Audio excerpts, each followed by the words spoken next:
Salut et bonjour mes bien-aimés. Soyez encore bénis une fois de plus. Aujourd'hui mes bien-aimés, nous allons voir quelque chose de très capital que nous, les hommes, nous ignorons. On va parler aujourd'hui de la puissance de la bouche qui parle avant le cœur. Mes bien-aimés, la Bible nous demande de réfléchir 7 fois, c'est-à-dire de tourner la langue 7 fois avant de faire sortir ce qui va quitter au-dedans de nous pour aller dehors. Et la Bible nous dit que ce qui tue l'homme, mes bien-aimés, c'est ce qui sort de la bouche de l'homme, mais pas ce qui rentre dans la bouche de l'homme. Ce qui sort de la bouche de l'homme, mes bien-aimés, quand ça quitte déjà ici, quand ça traverse la langue, et c'est déjà sorti, on ne peut plus récupérer ça. Si ça y est en bien, mes bien-aimés, Dieu va vous bénir. Mais si ça y est en mal, ça va nous rattraper d'une manière ou d'une autre. La Bible nous dit que ce qui sort de la bouche de l'homme, ça détruit, ça tue, ça égorge, ça écrase la personne. Même si ça ne t'écrase pas physiquement, mais moralement, spirituellement, ça peut t'écraser. Quand il y a des bombes qui sortent dans le cœur ou bien au-dedans de l'homme. Et ce qui rentre au-dedans de l'homme est bien aimé. Par exemple, on mange le poisson. Quand tu manges le poisson, pour les gens qui mangent les poissons, tel que moi je mange le poisson, j'aime bien. Et quand tu as déjà les arêtes dans ta bouche, tu sens déjà qu'il y a déjà une corde étrangère en toi. Et la langue commence à choisir ce qui est bien à avaler et ce qui n'est pas bon à avaler. Et qu'est-ce qu'on fait? On prend les arêtes, on met à côté. Parce que les arêtes, c'est dangereux quand nous, si tu avales les arêtes, c'est très dangereux. Alors, qu'est-ce qui s'est passé? Dieu dit à l'homme, tournez la langue 7 fois. Mais nous allons prendre l'exemple dans la Bible, mes bien-aimés, pour un homme autoritaire, un homme puissant, un homme qui était digne, un homme qui était, c'est sûr, un roi dans un pays. Quand nous lisons dans Luc 19, verset 20, dans tout Luc 19, tout Luc 19, vous allez voir que non, Jésus-Christ parlait encore aux paraboles chez ses disciples. Et quand il est arrivé à ce point, il a dit, Jésus commença à expliquer encore chez ses disciples pour les hommes, pour un homme qui était un roi, qui était un chef, une personne autoritaire, qui avait voyagé. Qu'est-ce que la personne a fait? Il voyageait. Mais quand il voyageait, il savait que le voyage que je vais faire, ça va me prendre beaucoup de temps. Et qu'est-ce que je vais faire avec mes biens là? Si je garde mes biens en banque, ça ne va pas me produire beaucoup si je donnais les responsabilités à une personne. Et qu'est-ce que la personne a fait, mes bien-aimés? Il a donné les responsabilités à une autre personne. Il a appelé ses proches. Il a dit à ses proches, moi je vais voyager. Ce voyage va me prendre beaucoup de temps. Je ne vais pas revenir maintenant.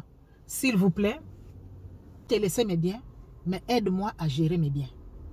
Regarde, j'ai 10 pays là-bas, j'ai 10 villes là-bas que je gouverne. Donc moi, je fais les 10 là, ou bien les 5 là, gouverne-moi ça à mon retour, tu me donnes le rapport et on va voir ce qu'on va faire. La personne a accepté, ok, il n'y a pas de problème. La deuxième vient, il donne les responsabilités. La troisième ou la quatrième vient, il donne les responsabilités. La personne part en voyage, il fait des années. Quand la personne est revenue, mes bien-aimés, il y avait les échos dans la ville qu'il est revenu. Ah bon, il est revenu, oui. Les gens qui étaient là commençaient à dire, ah mais donc moi je vais aller lui donner mes rapports, ce que j'ai fait avec son argent, ce que j'ai fait avec ses biens et tout. Et les autres qui avaient bien travaillé, ils étaient fiers de venir croiser la personne pour donner leur rapport. L'autre est venu, il a donné son rapport. L'autre est venu, il a donné son rapport. L'autre vient, il dit, regarde. Tu sais quoi? La personne dit non. Moi, je n'ai pas de problème. Comme toi, tu es un homme à problème. Moi, j'évite toujours des problèmes. C'est pourquoi moi, j'ai pris tes ors là. Ce que tu m'avais donné là. J'avais gardé ça, j'avais emballé ça dans un mouchoir. J'ai emballé ça, j'ai gardé ça. Pour que quand tu vas revenir, tel que tu es revenu aujourd'hui, regarde, ça y est là, je te remets ça. Moi, je ne veux pas de problème. Parce que toi, tu es un homme à problème. Toi, tu prends ce qui ne t'appartient pas. Quand les autres s'aiment, tu viens, tu récoltes, tu pars chez toi, tu manges, tu bois tranquillement, sans se soucier des autres. Donc, moi, comme je n'aime pas ça, De moi, comme je n'ai pas pour moi des problèmes, c'est pourquoi je n'ai pas cherché à toucher ce que tu m'as laissé pour tourner avec ça, ou bien pour faire quelque chose avec ça, ou bien pour gérer ça. Donc, reprends, hein, tes trucs sont là. Le gars s'énerve, mes bien-aimés. Le gars dit quoi? Moi, je t'ai donné mes biens pendant toutes les années que j'ai fait là-bas, oui. Mais pourquoi tu n'as pas pris mes trucs? Pourquoi tu n'es pas parti laisser mon or même à la banque pour que la banque, à la banque là-bas, peut-être que je devrais avoir les intérêts. Tu as pris mes trucs, tu as gardé pendant des années, pendant des mois, pendant des semaines. Aujourd'hui, tu viens me dire que non, moi je suis un homme à problème. Donc moi je suis un homme à problème. Oh oui, tu es un homme à problème. Ce que tu ne sèmes pas, tu prends. Ce qui n'est pas à toi, tu t'encapares de ça. Tu prends, ça devient pour toi.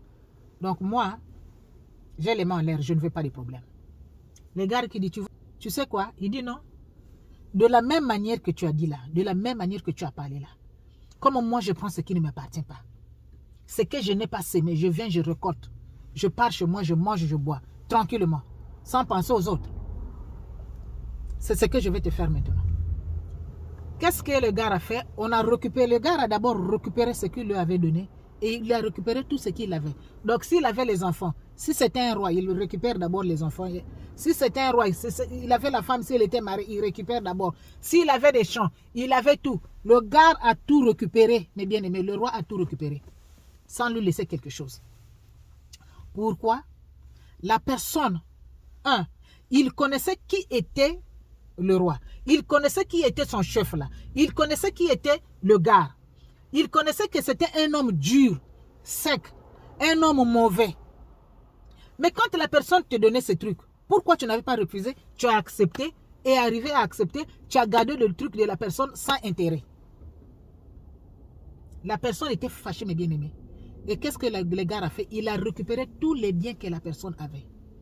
Il a pris ça, il a donné encore, distribué ça chez les gens qui avaient bien géré ces biens. Mais bien aimés, ne parlez pas avant que... C'est-à-dire quand tu parles là, surtout nous les femmes, quand on parle, quand on est fâché là, on parle wow. À la fin, parfois, toi-même, tu ne connais pas ce que tu as dit. À la fin, tu ne reconnais même pas ce que tu as dit. Préservons nos lèvres, mes bien-aimés. Préservons nos lèvres. Avant de faire sortir quelque chose dans ta bouche, ma soeur, mon frère, pense, réfléchis, ce que je vais dire là, même si je vais fâcher là. Qu'est-ce que je vais s'aimer? Est-ce que c'est la ruine? C'est la destruction? C'est le mal? Ou bien c'est le bien? Parce que quand tu parles en bien, tu es béni, la bénédiction est là. C'est bien, tu n'as pas de problème. Mais quand tu parles en mal, et tu parles beaucoup, tu parles en mal, mes bien-aimés, sans réfléchir, sans tourner ta langue pendant cette fois, mes bien-aimés, tu auras des problèmes partout. Tu auras des problèmes autour de toi. Les gens vont se méfier de toi. Quand la personne veut venir te dire quelque chose, la personne dit, la personne là, il n'aura jamais de bonne réponse. Si je parle, me confier avec lui, il n'y aura pas de solution, il n'y aura pas de réponse, de bonne réponse. De toutes les façons, ce qu'il va me dire, ça va me blesser encore. Les gens vont se méfier de toi. La Bible nous dit, mes bien-aimés, dans Proverbe 10, verset 19, celui qui retient ses lèvres est un homme prudent. Soyez prudents, mes bien-aimés, quand nous parlons, soyez prudents. Quand tu parles, mon frère, ma soeur, sois prudent de ce qui va sortir de ta bouche. De peur que la chose tourne contre toi demain.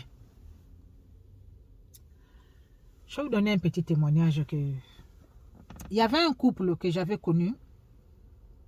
Le couple n'avait pas d'argent. Il n'avait pas d'argent dans le temps. Il n'avait rien, il n'y avait rien, vraiment. Et ils sont restés pendant des années. Sans l'argent, sans rien. Et un temps, le couple commençait à avoir maintenant de l'argent. Et la dame, comme avec des visions de femmes, elle dit au monsieur, s'il te plaît, comme on commence maintenant à avoir un peu d'argent, moi je trouve qu'il est maintenant temps qu'on puisse acheter une parcelle, on va commencer à construire, ou bien acheter des parcelles pour commencer à construire. Le gars n'avait même pas réfléchi. Femme forte et homme fort. Le gars n'avait pas réfléchi, le gars qui seulement, hey! Acheter des parcelles, construire. Hein? Mais si on achète des parcelles, si on construit. Et les enfants que j'avais fait là-bas, chez les autres là, est-ce qu'ils auront leur part dans les maisons ou bien dans les parcelles qu'on va acheter là? La femme est étonnée, la femme se tue. La femme, c'est-à-dire, ça veut dépasser l'entendement de la femme. Donc, il a réfléchi pour les enfants là-bas. Il n'a pas réfléchi pour les enfants qu'il a fait ici. Là-bas, on n'avait pas de moyens, on n'avait rien. Maintenant, là, on commence à avoir des moyens. Construisons, acheter des parcelles, acheter des maisons. La personne me répond que non. Les enfants qu'il a fait avec les autres n'auront pas leur part dans les biens qu'on va faire. Donc, cela veut dire, mes bien-aimés, vous connaissez les femmes, non? Et quand la femme s'est tue, la femme a commencé à faire ses choses seule. Elle a commencé à faire ses choses seule. Elle a commencé à faire ses choses seule. Et arrivé un temps, qu'est-ce qui s'est passé? Un jour, des années passent, le monsieur qui arrive gaillardement, il n'a jamais demandé si la femme avait construit, si la femme avait acheté les trucs ou pas. Il vient seulement comme ça. Au fait, toi, tu es maison là. Tu as la maison là-bas, non? La dame qui dit oui. Bon, regarde, mon frère, sa femme est enceinte de jumeaux ou des jumelles. Et ils ont 3 enfants, donc ils vont avoir 4, 5 ou bien 6. Il vient d'être renvoyé là, à Total. Donc, ce qui est là, tu vas chasser, dis à tes personnes là, les gens là qui est là-bas dans ta maison là, si tu as des locataires là-bas, qu'ils sortent vite, vite. Parce que mon frère là, et les jumelles là, à bientôt même sa femme va mettre au monde. Donc, il faut qu'ils aillent vivre là-bas. La dame était étonnée. Étonnée, mes bien-aimés. Donc, la dame s'est posé la question, Seigneur, qu'est-ce que tu veux me dire, mais qu'est-ce que tu veux me faire? Donc, j'aille chasser la personne qui vit là-bas, oui, parce que ton frère va faire des jumeaux et il va aller rentrer là-bas parce qu'on l'a renvoyé du travail. Oh oui. Mais la personne n'avait pas fait.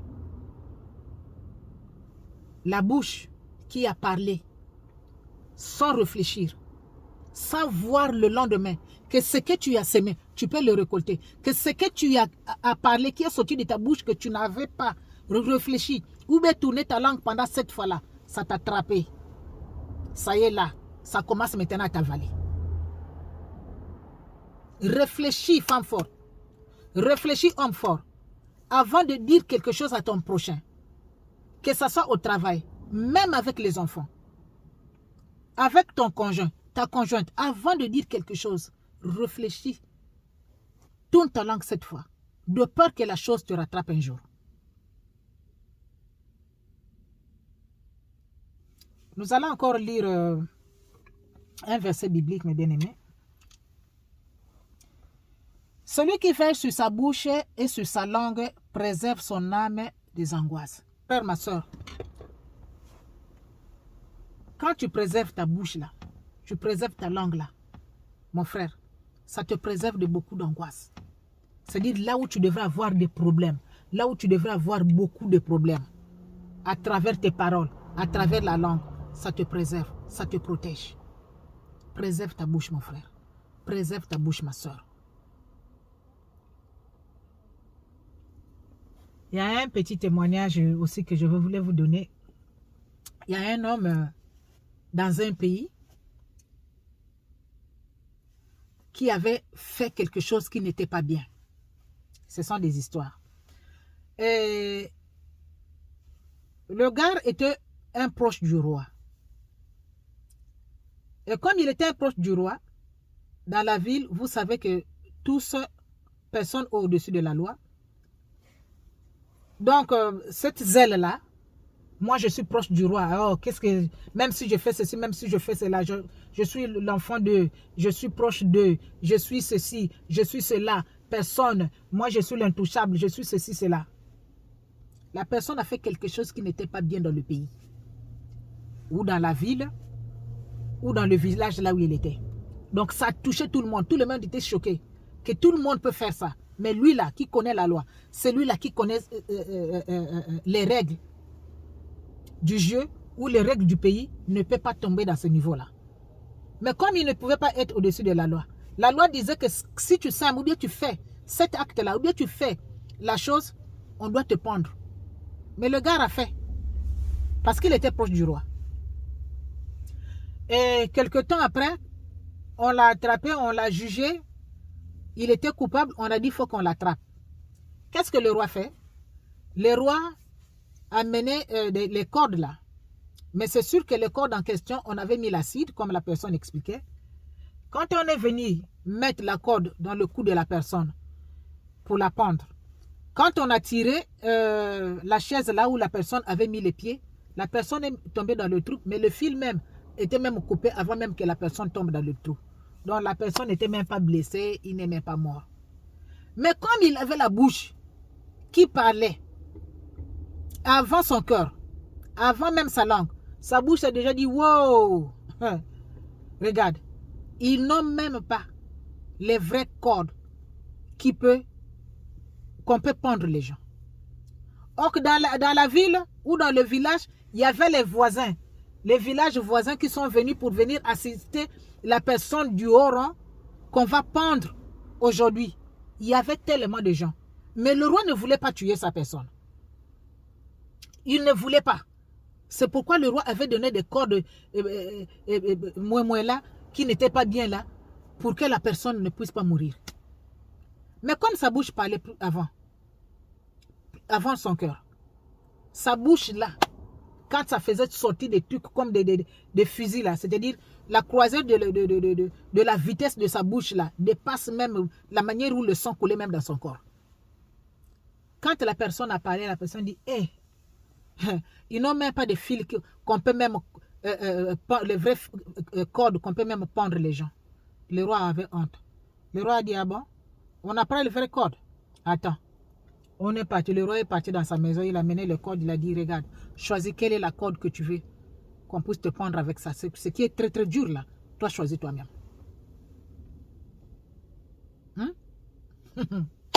Mais bien aimé, apprenez à, même si on est fâché, même s'il y a des problèmes qui nous dépassent, mes bien-aimés, femme forte et homme fort, il faut avoir un peu de retenue. Même quand tu parles avec ton conjoint, avec ta conjointe, avec les enfants, tes amis, il faut avoir des retenues. Parce que quand tu parles, tu blesses.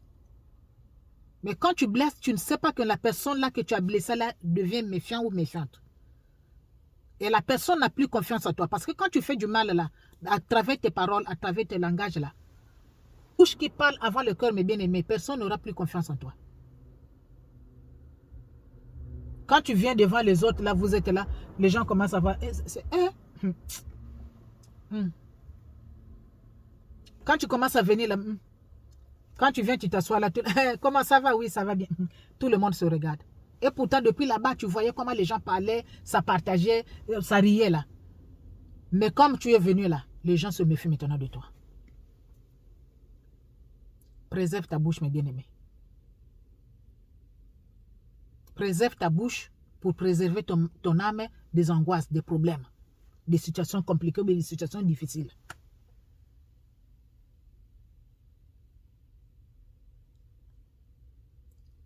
Soyez bénis, mes bien-aimés. Que Dieu vous bénisse encore. Aimez et partagez la vidéo. Abonnez-vous massivement dans la chaîne Femme Forte TV News. Que le Seigneur vous bénisse. Merci.